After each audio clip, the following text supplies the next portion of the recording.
lestari dikenali sebagai pembangunan yang dilaksanakan untuk menghindari pelupusan sumber dan memastikan kerosakan minimum ke atas alam semula jadi. Sejauh mana pentingnya subjek perancangan pembangunan lestari kepada mitigasi isu alam sekitar pencemaran udara terhadap rutin sosial saya? Setelah apa yang dipelajari daripada subjek ini, saya dapat mengetahui bahawa isu pencemaran alam sekitar merupakan masalah yang menjadi liputan utama akhbar masa kini dan ianya semakin serius. Banyak punca kepada perkara ini yang lain disebabkan pembangunan yang tidak terkawal dan pertambahan penduduk yang tinggi terutamanya di bandar besar yang menyebabkan semakin banyak sumber yang diperlukan untuk meningkatkan hasil pengeluaran untuk menampung kehidupan dan penggunaan penduduk. Pencemaran udara merupakan satu keadaan yang melibatkan pengenalan sebarang bahan kimia, jirim zarah atau bahan biologi yang boleh memudaratkan ketidakselesaan kepada manusia atau organisma hidup lain serta merosakkan alam sekitar apabila ia dibebaskan ke atmosfera. Contoh pencemar udara seperti karbon dioksida, sulfur dioksida dan logam toksik seperti plumbum, tembaga dan sisa radioaktif. Pencemaran udara berlaku disebabkan faktor semula jadi dan faktor manusia. Antara faktornya pembakaran terbuka. Pembakaran terbuka sering berlaku di kawasan tapak pelupusan sampah, sisa pejal di kawasan industri dan tapak pembinaan, sisa perladanan, sisa kebun serta pembakaran di hutan simpan.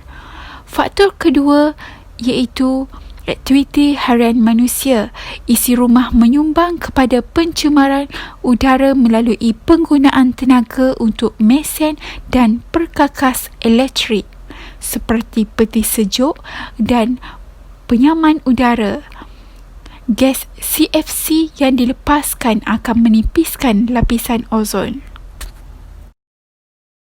Kesan pencemaran udara akan menjejaskan dan memberi impak negatif kepada rutin sosial saya. Antara kesannya menjejaskan kesihatan manusia, kesan utama pencemaran udara kepada manusia adalah sistem pernafasan. Gas-gas seperti karbon monoksida akan meracuni sistem pengangkutan oksigen dalam darah dan melambatkan tindak balas manusia.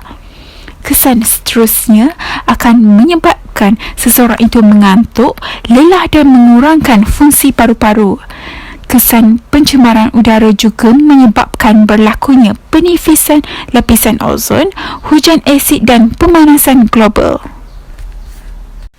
Pelbagai usaha untuk mengenangi isu alam sekitar telah dilakukan sama ada oleh kerajaan, pihak swasta dan masyarakat sendiri melalui cara perundangan dan bukan perundangan, namun hasilnya tetap tidak memuaskan.